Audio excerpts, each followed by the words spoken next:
Thank you very much for joining us this afternoon. My name is Philip Lipsey, and I direct the Center for the Study of Global Japan at the University of Toronto. Welcome to today's event, Right Makes Might, Global Human Rights and Minority Social Movements in Japan, a book talk by Professor Kiyoteru Tsutsui of Stanford University. I would like to thank Mio Otsuka, our events and program coordinator, as well as Daria Dumbads and Adam Bell of the Munk School for their support of this event. Before we begin, I would like to deliver a land acknowledgement. We wish to acknowledge this land on which the University of Toronto operates. For thousands of years, it has been the traditional land of the Huron-Wendat, the Seneca, and most recently, the Mississaugas of the Credit River. Today, this meeting place is still the home to many Indigenous people from across Turtle Island, and we are grateful to have the opportunity to work on this land. Following the panel presentation, we will have a Q&A session. Please use the built-in Q&A feature on Zoom or email csgj.munk@utoronto.ca to submit your questions. You should feel free to submit your questions at any time. It won't be disruptive for the presentation.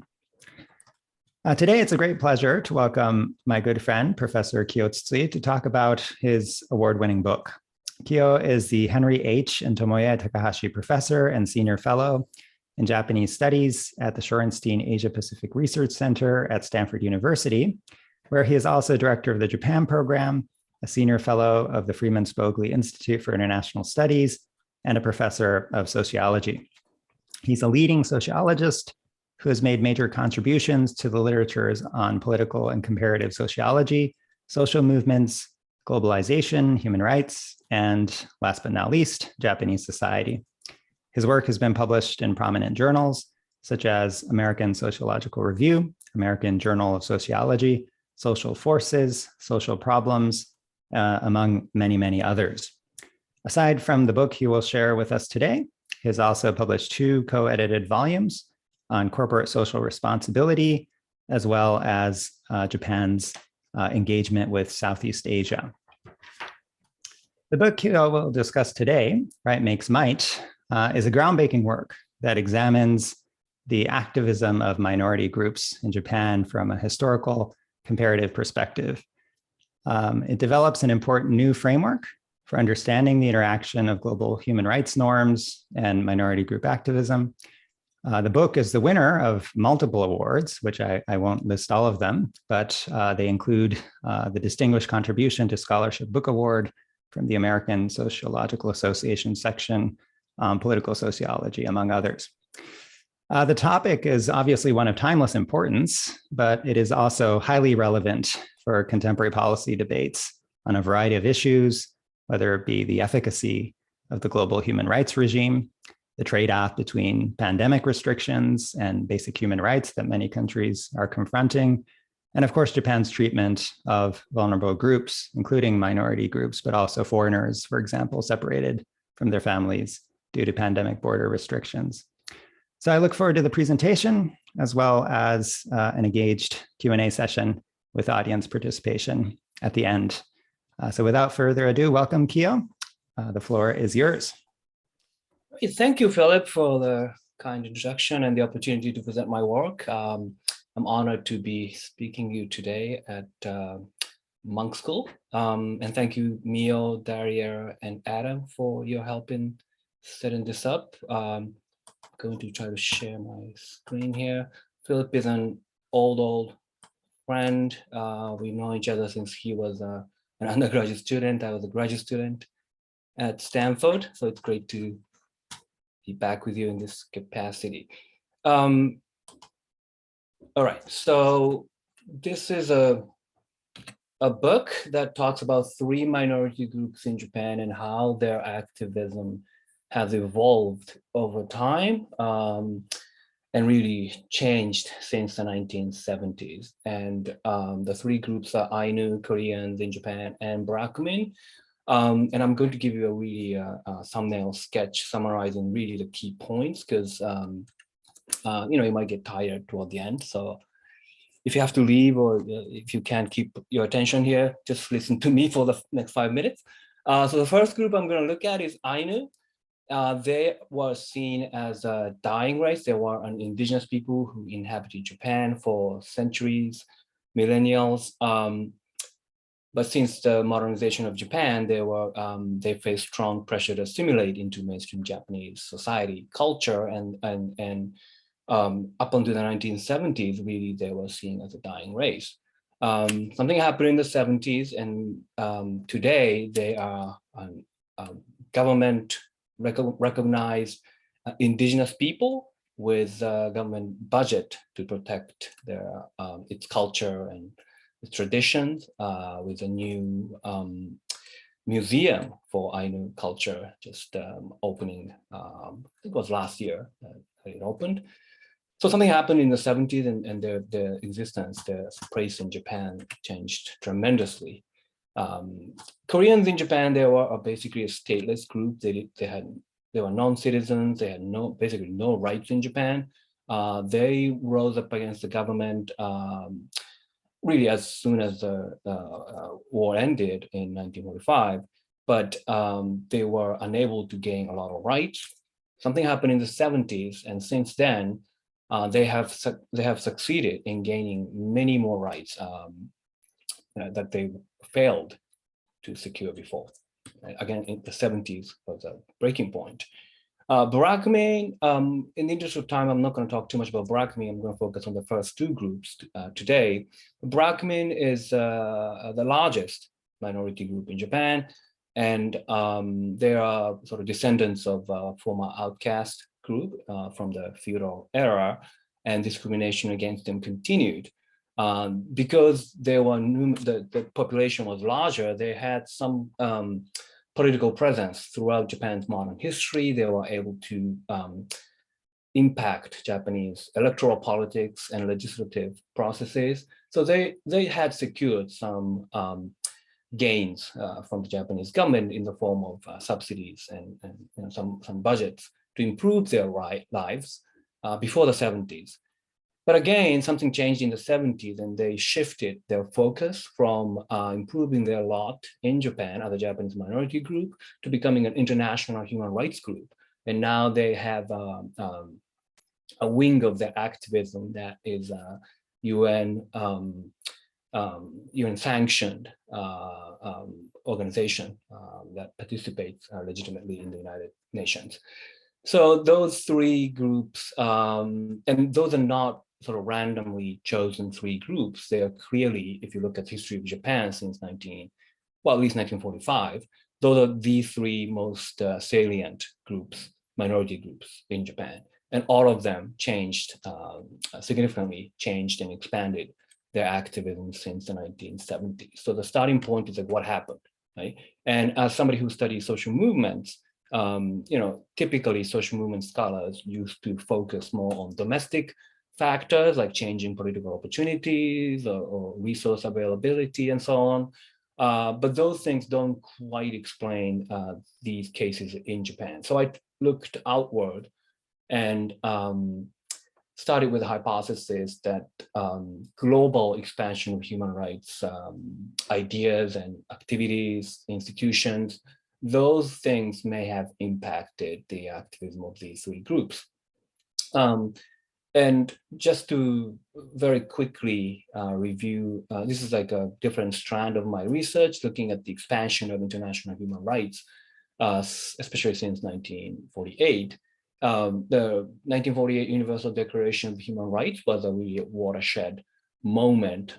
This document adopted in the United Nations legitimated the claim of universal human rights. It's not just for human rights, not just for Catholics, not just for men, not just for white people.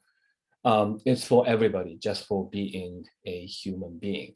And that idea took hold and spread throughout the world, not right away, but slowly but gradually. People all over the world accepted, governments even accepted the idea that everybody deserves human rights, basic human rights, just for being a human being. And these ideas were codified into international law in the form of many international human rights documents, most notably 1966 International Covenants. It was divided into two documents, one on civil and political rights, the other on economic, social, and cultural rights, reflecting the Cold War politics of the time. Subsequently, there were, I think, 7 or 8 other key, what's seen as key human rights treaties, meaning they actually have, all the treaties have legal force, but those 9 or 10 key human rights treaties have monitoring bodies. And governments, when they signed on to it, when they ratified those treaties, they have to report to those monitoring bodies. So they are particularly potent for human rights activism. And these are, I don't mean these to be legible, these figures. They just generally show the trend over time of expansion of human rights in terms of the use of the term human rights, in terms of the number of human rights treaties, number of countries ratifying human rights treaties, as well as the number of international human rights NGOs. So whatever metrics you look at, human rights are expanding globally. Right? And especially, and there's a big debate on when that took off, whether it's the late 1940s, whether it's the 1970s, or 1990s after the Cold War. There's some debates about it, but really 1948 was a watershed moment, and then the 1970s with in the US, Jimmy Carter's human rights diplomacy becoming the US national official policy, Amnesty International receiving Nobel Peace Prize, and the Helsinki Accord being reached between the West and East during the Cold War era. All those things combined, the 70s was also a very important moment for global human rights. 90s as well, because of the end of the Cold War, and international human rights became a little bit more, institutions became more effective, having been paralyzed by the bickering between the West and the US and Soviet Union. So those are 3 moments, but I'm going to focus on the 70s because that's when things became global human rights really took hold, infiltrated the Japanese politics. And I try to link, anyone who studies Japan in social sciences, my advice is to be sensitive to, when you do dissertation or book, to what is Japan a case of kind of question. So I try to contextualize my research, these case studies on Japan, in the broader discussion debates around global human rights and its expansion and its efficacy in actually changing local politics. So there are debates around, everybody agrees that there are many more human rights institutions, organizations. Whether they're effective, whether they achieve the goals, the missions, is a separate question. And some people, like those first 2 books, talk about how human rights internationally have done a nice job of building institutions, spreading ideas, but whether the people's lives got actually better, whether many more people enjoy human rights or not, that's still a little bit iffy, is their argument. And that's why they talk about the twilight of human rights law or the end times of human rights. Human rights have served its purposes in spreading the ideas and all that, but really kind of something has to change. On the other hand, there are people like Beth Simmons and Catherine Sicking who are more, who project a more, I think, fair and optimistic tone, talking about how global human rights efforts have actually borne a good deal of fruits in making people's lives better. So my case, as I already revealed, I lean more on the, in this hope or despair debate, I lean more on the hope side, and I'll kind of come back to that point. So as I said, the 70s was important in Japan because Japan, the Japanese government ratified 2 international covenants, the 2 most important international human rights treaties in 1979. And since then, Japan has begun to participate in other international human rights forums more actively, sending government representatives to the UN Commission on Human Rights and subcommission under the commission. Those are 2 very important international, the UN level human rights organs that have done, the commission and subcommission produced all the human rights treaties and came up with a lot of innovations in terms of improving human rights in the world and hearing the voices of the subjugated from around the world. And Japan has been much more active in these forums since the late 70s, early 80s. Okay? And how did that impact those three minority groups is a key question here. Okay, so let's start with Ainu. Ainu, well, mostly on the northern indigenous people. There were indigenous people mostly in the northern parts of Japan, the big island of Hokkaido, and they were pushed farther and farther to the north. The northern tip of the mainland Honshu of Japan were also inhabited by Ainu early on, but the mainland Japanese pushed them farther and farther to the north. So by the time of the Meiji Restoration in the mid to late 19th century, most of the Ainu were in Hokkaido. And then Japan, as it established the Meiji government in 1867-68, they quickly realized that they had to secure the borders as a new nation state, and northern parts of Japan were they're still contested between Japan and Russia, and at the time, Japan had to make its claim quickly. So the Japanese government incorporated Hokkaido, the big island, as a prefecture as soon as like a year after the Meiji government was officially established in 1869. Hokkaido became part of Japan, and then they knew that there are people, indigenous people like Ainu, and the government tried to assimilate Ainu into modern Japanese state. And culturally, they were forced to drop a lot of their Ainu were forced to drop a lot of their traditional practices. They were forced to, they were more of a hunting and gathering communities. They had to drop that, and then the government forced them into farmlands and tried to turn them into farmers. Things didn't work out so well for Ainu in those transformations, and they suffered a lot of, they suffered poverty, diseases, and all the discrimination. And the government realized that something had to be done, so they passed something called the Former Aborigines Protection Act. In Japanese, it's called Kyu Dojin Hogoho. I mean, Aborigines probably sounds somewhat derogatory, but Dojin in Japanese has much worse, much more derogatory connotation.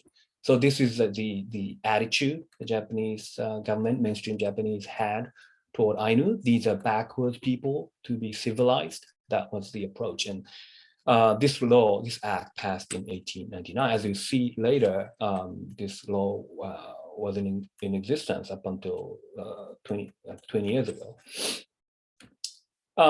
Ainu themselves had some political opposition, but very limited. First of all, they were very, very much subjugated and disadvantaged. So they just barely survived, basically, in this era.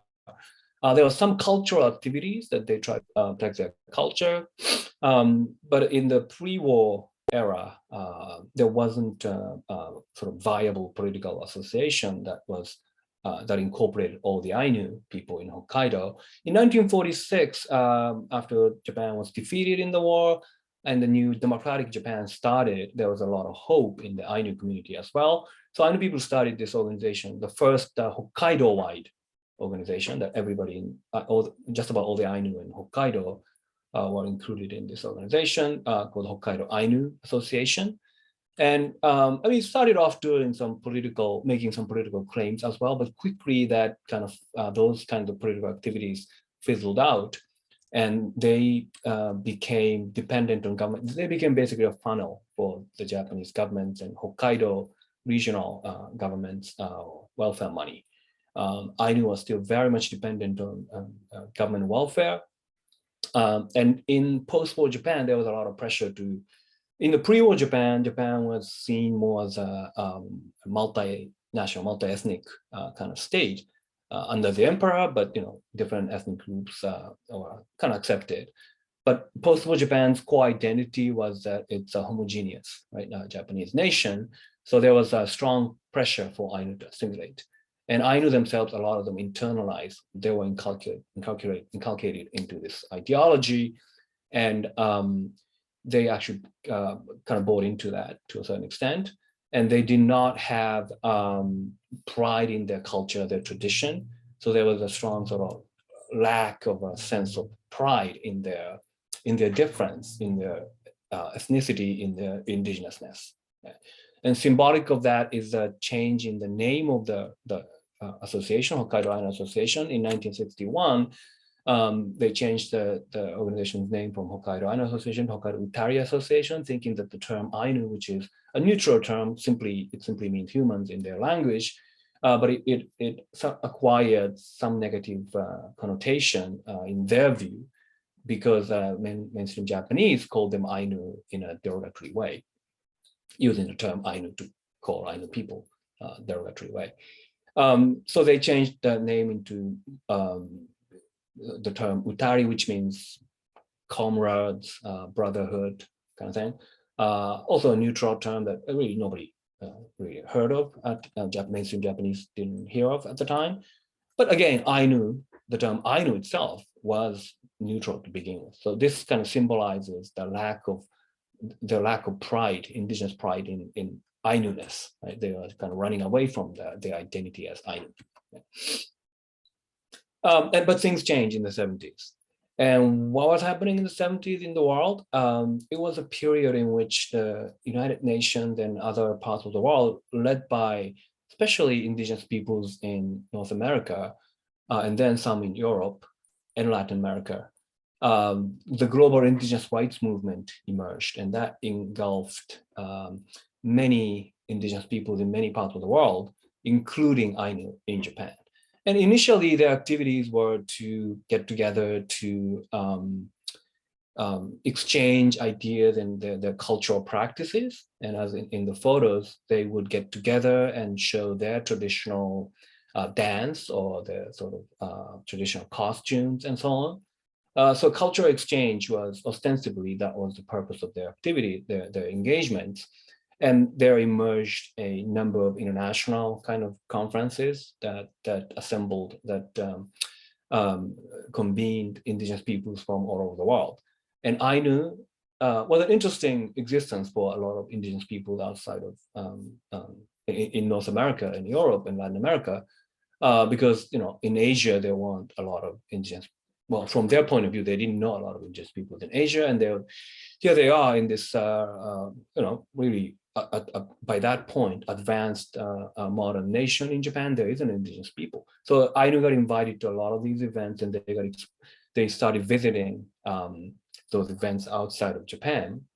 Some of them also, other indigenous peoples also came to Japan. But initially, a lot of Ainu leaders went out to those events. And in that process, they not only demonstrated their own culture, but they also learned about their political, economic, and cultural life that in indigenous communities in North America, Scandinavia, and so on, that were very different from Ainu's existence in Japan. Those indigenous communities, they were discriminated and subjugated in their countries. But from Ainu's point of view, those other indigenous peoples enjoyed much more autonomous political, economic, and cultural life. So in that process, they learned about indigenous rights, this idea that the rights that they lost, the cultural heritage practices that were lost in the process of modernization, the lands that were taken away by the modern government, like the Japanese government, they realized that there's a legitimate claim to be made for regaining some of those cultural practices and even lands.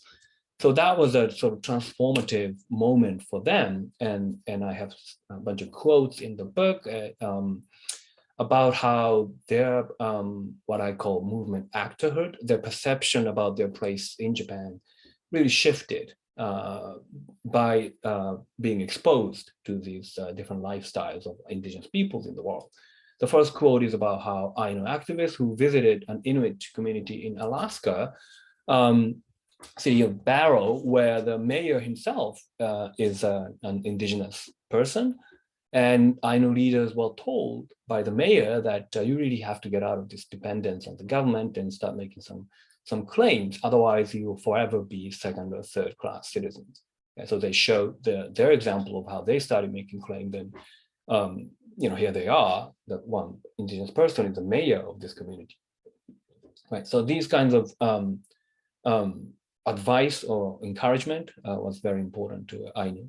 The second quote is about Ainu activist who visited Canada, Vancouver, and they were very surprised that in this very modern international setting of a Vancouver airport, when they arrived, Indigenous people in that region welcomed Ainu people with showing off their tribal dance in their traditional costume in that modern setting of an international airport. So that was really shocking for Ainu leaders who thought that they were supposed to hide.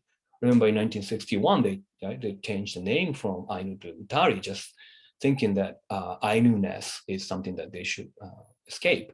So it was very shocking to them that these indigenous peoples in North America were really showing a lot of pride in their culture. So that transformed Ainu leaders' movement actorhood, how they perceived what they're entitled to, what they should be doing in their communities. And they took a lot more confrontational. They would shy away from confronting the Japanese government for fear that they would lose what little welfare they were receiving from the government. But quickly in the early to mid 1980s, the approach changed. And the first clear manifestation of that is a 1984 proposal that Hokkaido Tari Association adopted, the proposal to pass a new Ainu law with more indigenous rights for Ainu, replacing the 1899 Former Aborigines Protection Act that I just talked about. In the meantime, the Japanese government, as I said, ratified the two key covenants in 1979. And once the government ratifies these treaties, it has to submit periodic reports. The first one was due within a year. So the Japanese government diligently worked on it and submitted its first mandatory report in 1980. And in the report, each government is required to address each of in the case of international covenant civil and political rights, there's 53 or so articles, and the government report has to address each of them. And Article 27 is about ethnic minorities. And Japan's claim, the government's official claim at the time, was that there are no ethnic minorities. We're completely homogeneous, there's no ethnic minority. That was the claim. And when a government submits a report, it's reviewed by the committee, and the committee members were aware of existence of groups like Ainu in Japan, so they pressed the Japanese government representative, and so what about these people like Ainu that we hear of? And the government's response was that, oh, they're completely assimilated into mainstream Japanese, so they don't really qualify as ethnic minority groups in the definition of the international covenant. That's kind of shocking, but by today's standard, but that didn't really make a lot of news at the time.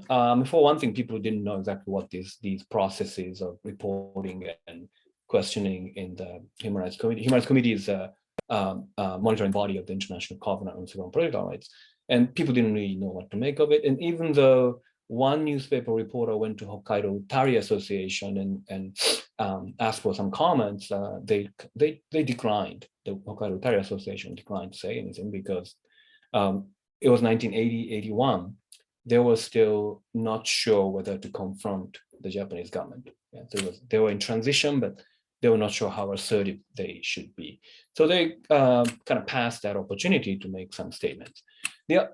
But the opportunity came along later in 1986 when then Prime Minister Nakasone, some of you might remember, if you're old enough, might remember these statements about how this is at the hubris of Japan's at the height of Japan's economic might, when Japan was the China of today. Prime Minister Nakasone basically said Japan is doing great because we are a homogeneous nation. In the US, minorities kind of dragged the country's feet and pulled down the average, and that's why US is struggling economically, right? And, the shocking statement, a lot of reactions against this statement from the United States, but also within Japan. And Ainu were among the first to respond to it. And they went to the United Nations. And this is when 86, right? 1984, they already released this new proposal for a new Ainu law. So they started taking more assertive approach with the Japanese government. And they decided to go to the United Nations. And the UN had this procedure called the 1503 procedure. This is at the Commission on Human Rights. And this allows people who suffer systematic human rights violations in the world to submit a letter appeal to the UN. And whether that gets picked up or not, it depends. But anybody can submit that letter. And the Utari Association, Ainu leaders learned about it with assistance from NGOs in Japan called Shimingaiko Center, and also a Japanese person, Yo Kubota, who was an official of the UN Human Rights Center, today the Office of the High Commissioner for Human Rights. So they learned about this process and how to do it, and they submitted this appeal. It didn't do anything really, but they did receive acknowledgement of receipt of the appeal, and they were pretty happy that it was acknowledged, that it didn't go anywhere. It wasn't examined. The government didn't receive really anything. But for Ainu, this was still kind of empowering. So they started going to other UN forums, and by that time there was this working group, UN Working Group on Indigenous Populations, that was an important forum for all the indigenous rights innovations in the United Nations.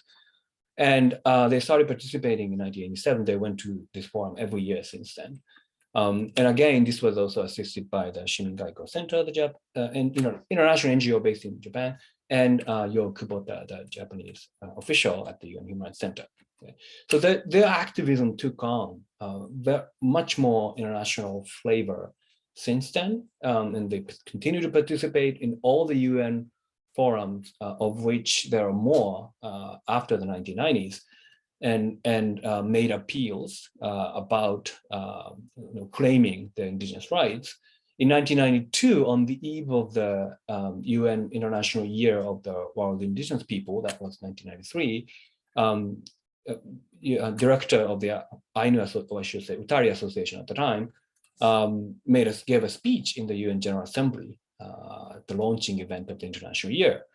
And that was very significant because General Assembly at the United Nations was a place where heads of states, right, presidents and prime ministers give speeches. So from Ainu's point of view, they were kind of being recognized as head of even a small nation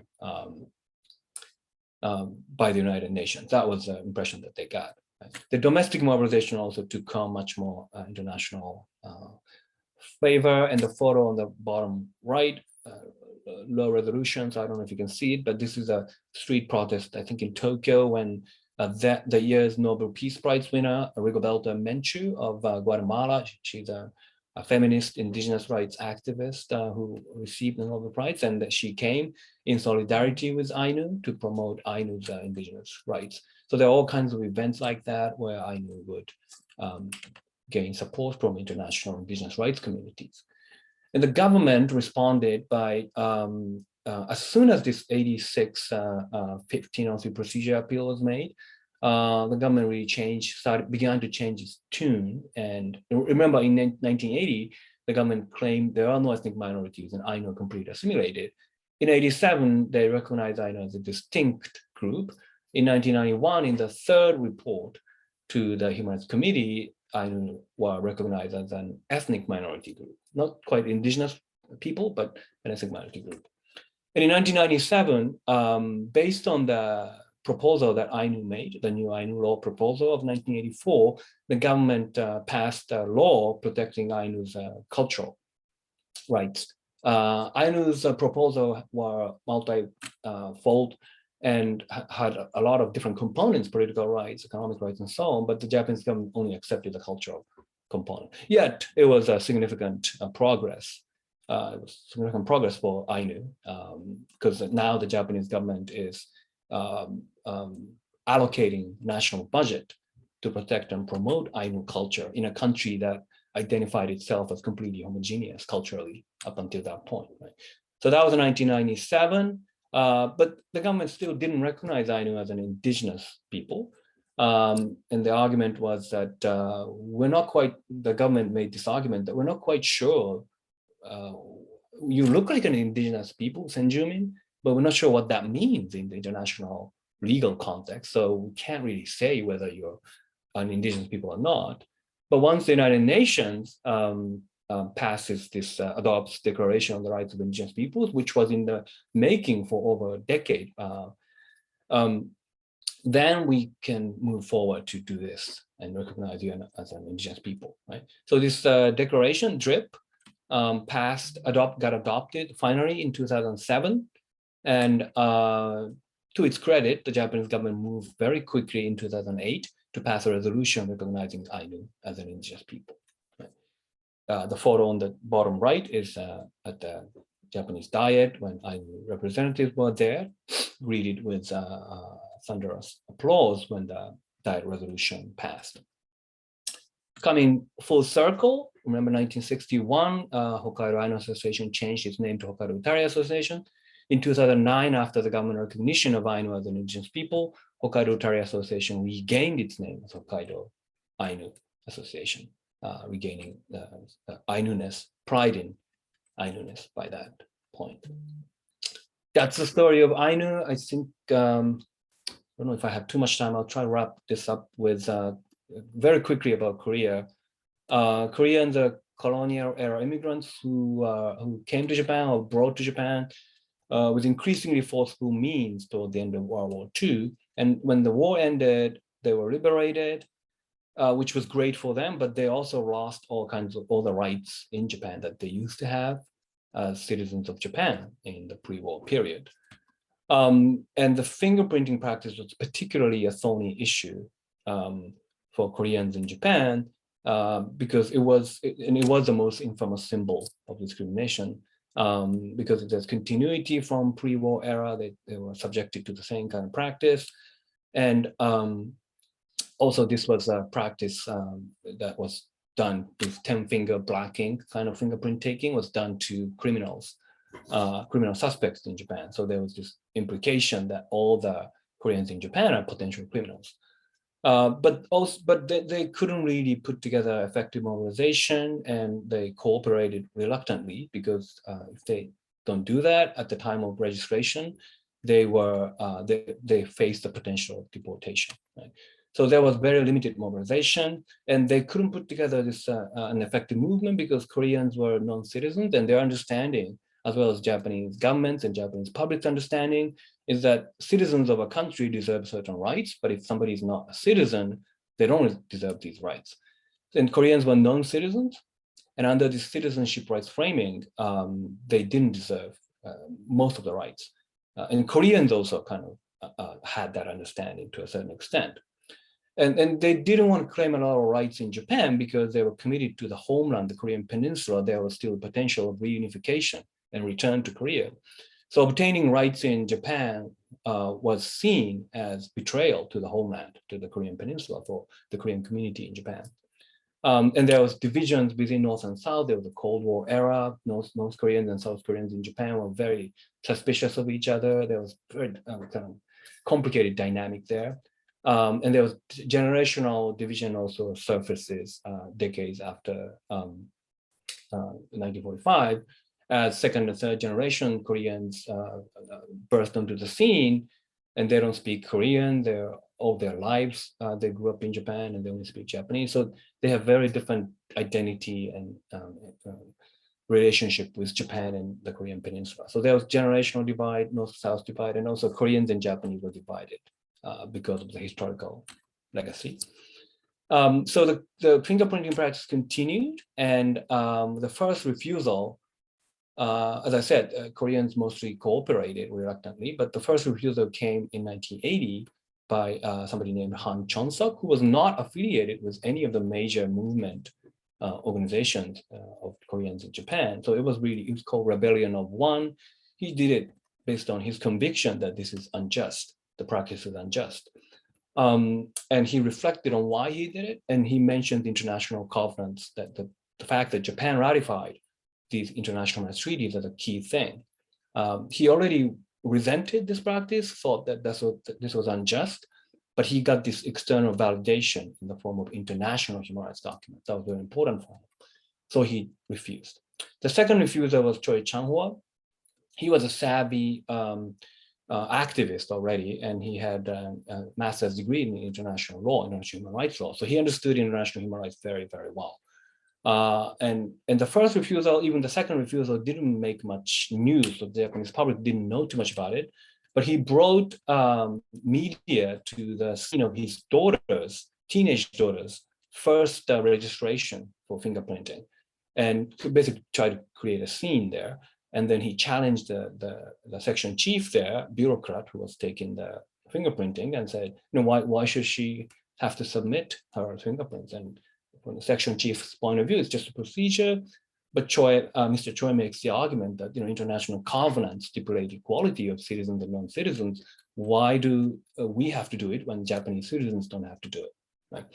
So that was a powerful argument, and this universal human rights framing, drawing on international human rights treaties, were much more effective. And now Japanese public was taking the side of the Koreans, because the movement used to be framed in the form of, or Japanese dominated the Korean Peninsula, Koreans, and because of that historical legacy, Japan has to do better. That was like appealing to the guilt of Japanese public, and that didn't work so well. But now they're framing it in terms of universal human rights. You Japanese public, you will be embarrassed in the international community continuing these kinds of discriminatory practices, and that worked much better. Also, because it's universal human rights, not citizenship rights, it doesn't matter whether Koreans in Japan are affiliated with North or South Korea. So that barrier also broke down, and bridging North and South Koreans into a coherent, unified movement. So the movement became much more effective, and many more people started refusing fingerprints, and the Japanese government would make an example of early refusers, arresting them and harassing them. But it doesn't work anymore. It didn't work anymore when 10,000 people are refusing. And they also Korean activists went to the United Nations using the 1503 procedure, and that was actually examined in the UN Commission, which was a huge embarrassment for the Japanese government. That took place in 1981, before Ainu's appeal. And at the time, mostly it was developing countries that were examining through this procedure, so Japan was really embarrassed. And Koreans made similar appeals in the UN, and also used the Korean diaspora in the world, mobilizing them into protests, targeting Japanese embassies in places like New York, Chicago, and Canada included. They also used their ties to South Korean government and leveraged that into pressuring the Japanese government to address the issue of Koreans in Japan. And the Japanese government's approach really changed in 1980 at the Diet discussion. The head of immigration control office said they were criticized by opposition parties about the fingerprinting practice, and their response was that, but it's necessary, we need to do this. After the 1981 embarrassing examination at the UN, somebody in the same position, head of immigration control office, a year later saying that, well, we probably have to change our approach because of the international treaties that we ratified. And then they started changing the law, reducing what they call the psychological pressure on the Koreans, and the practice slowly died. And the fingerprinting practice ended in 1993 for Koreans in Japan, and everybody, all the residents, aliens in 2000. So those are two of the main stories, and I think I already went way over time. So probably should start taking questions, but the key points here are that global human rights really galvanized minority social movements in Japan and the first point is particularly important for my arguments, by empowering, really transforming the movement actorhood. The local actors, activists gained a new understanding about the rights that they are entitled to, so they started making more claims. And global human rights also offer political opportunities and resources, as well as framing to stage more effective mobilization for these minority groups. So this hope or despair argument is the broader context of the debate about the efficacy of international human rights. this empowering capacity of individuals who are exposed to universal human rights discourse, that's often ignored. And most of the despair argument looks at some quantified data on human rights practices, especially in the physical integrity rights area, torture, disappearance, and so on, and argue that the numbers haven't changed, improved that much recently. But really, there's this empowering capacity that's not easily measured in those analyses, is often missed, but a very important component. I have other points, but I should really stop here. So thank you for your patience in listening to me, and I'm happy to take any questions. Well, thank you very much, Kiyo. That's a fascinating talk on a very understudied and important topic. So I would like to open the floor to questions at this point. So feel free to type in your questions using the Q&A function if you have any. I'd like to begin. Mary McCarthy has a question. She says, wonderful talk, Kiyo. Fascinating story about the Ainu, but I was wondering if you could expand on your explanation of the factors that brought about policy change by the Japanese government towards the Ainu. Was it international reputational costs, domestic politics, or other factors? Were there factions within Japanese politics for and against such policy changes? And if so, how is it that a certain viewpoint won out? Yeah, I think, thank you, Mary. Good to see you. So I emphasize the international reputation cost point, but to be fair, there was some factors domestically that probably favored Ainu, especially in the 1997 Ainu cultural promotion law. That was when the Socialist Party was, or right before that was carrying the coalition, and the Japanese government was, before 1990s, right? 1993, I think was, it was all LDP all the time, and right there was a little bit less of opportunity in the domestic arena. By that point, there was a lot of shift, and the cabinet secretary, I think at the time, was a Socialist Party person from, I think from Hokkaido, if I'm not mistaken. So there was some direct tie that helped Ainu in that regard. Also in 2008, when the Diet Resolution passed, people like Suzuki Muneo, Hatoyama, Yukio, those people representing Hokkaido had a lot of influence in the domestic political arena. So that helped them move quickly. But at the same time, for instance, the Diet Resolution in 2008, I think it came like right before the summit meeting, and that in Japan, and that also pressure. There was a protest against Ainu's lack of recognition of Ainu as indigenous people in Hokkaido prior to the summit, and then the government faced a lot of pressure to do something. That also helped. So it's a mix of this international reputation cost and also domestic political environment changing. And also Ainu's activism, even though they became much more confrontational than before 1980s, they still went through the more of an official channel. They operated more like a lobbyists. They would go to the leaders of LDP and Democratic Party and so on.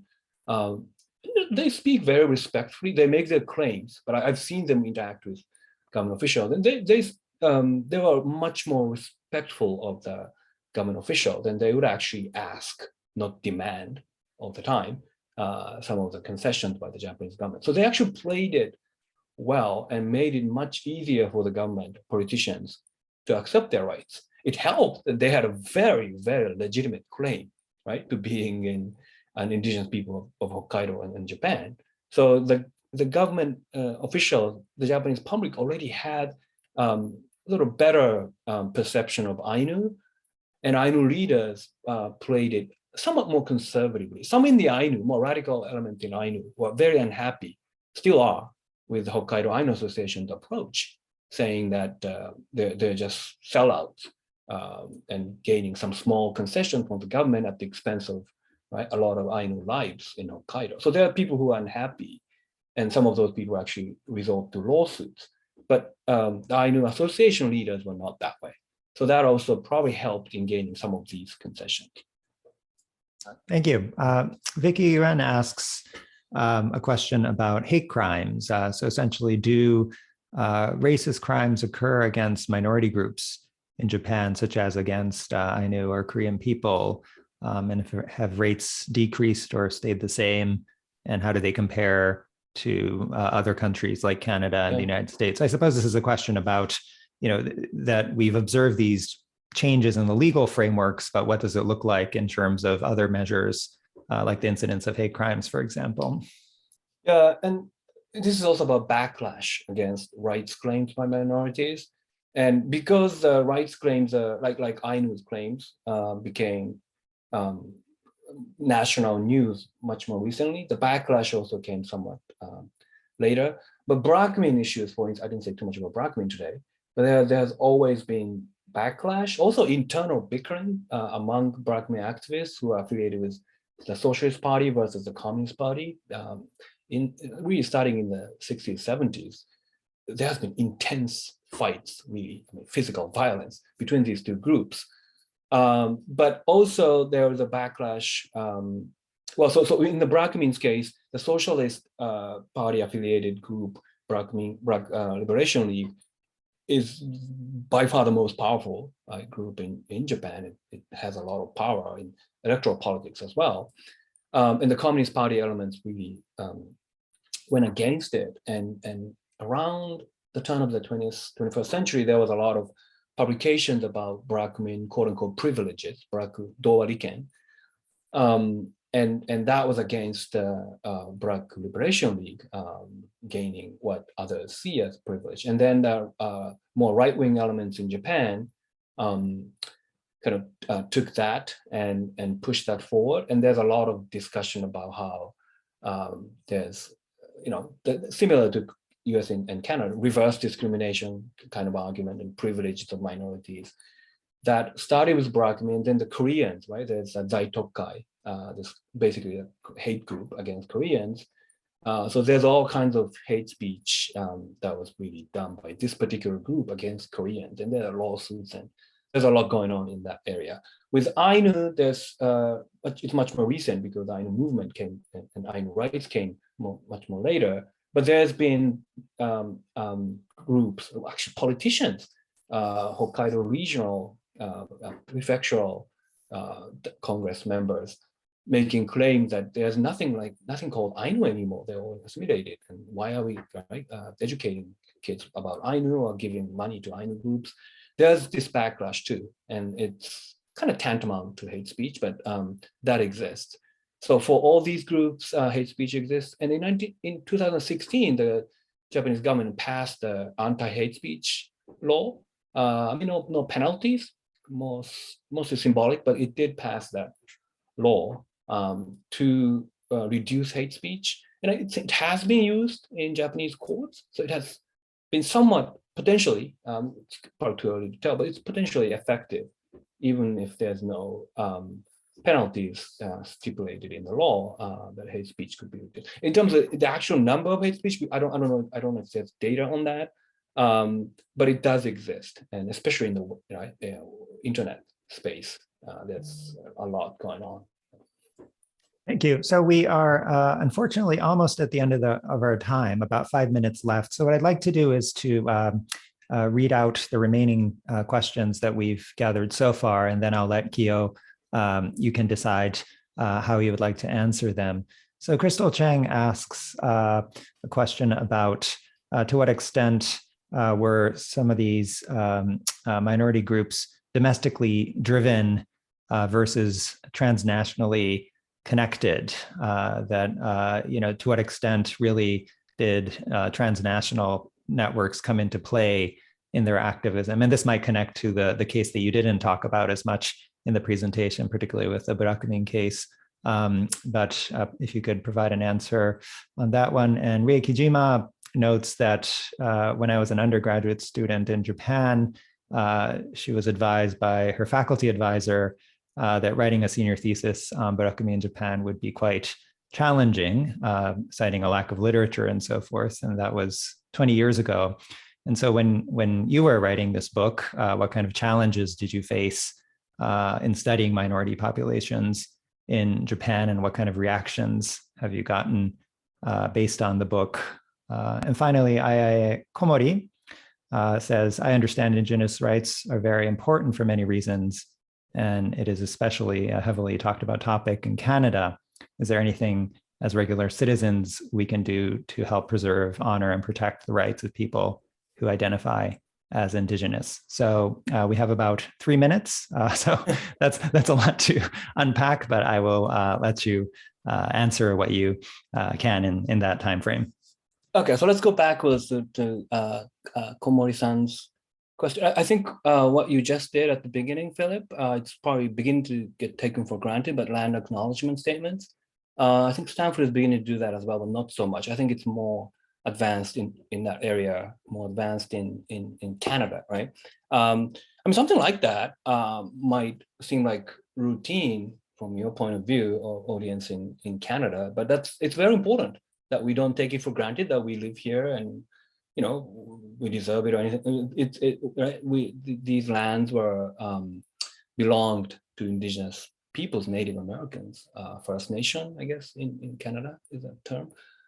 So something like that symbolically is important, and it needs to be reinforced as part of the education of the young generation as well. So that's one thing that I thought of. Yeah, writing about minorities in Japan is especially something like Burakumin, which has been studied, written quite a bit. And there is this sense that you have to be in that inner circle to be able to write about minority groups. And there was a little bit of, I encountered some of that. I went to talk to all these people that that were open to talking to me. I mean, most of them were very open. Maybe it was a good, I had an advantage of being kind of an outsider, being affiliated with a US institution. So if I was at a Japanese university or something, that maybe it's a little different. But yeah, I mean, I understand what Ria is, hi Ria, what Ria is talking about. And I probably would have faced some of that in Japan. It's unfortunate. I think there's this sense of tojishase, the importance of tojishase in Japan in studying these topics. You have to be a member of this community to write about this community, right? That kind of thing. So I think it's changing, but and there's some legitimacy to the argument that one wouldn't really understand the suffering of these communities unless, right, one is a member of the community.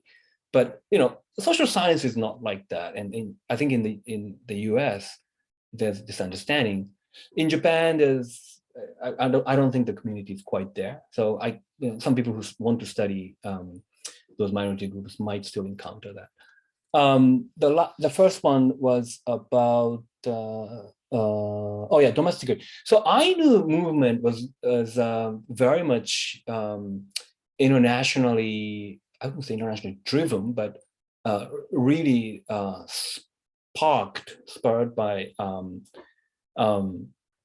linkage to international Indigenous rights communities. I mean, Koreans and Burakumin were both already, the organizational basis was there. They're already fairly politically informed and somewhat active. Burakumin in particular was already very active, right? So they were more domestically oriented movement going abroad.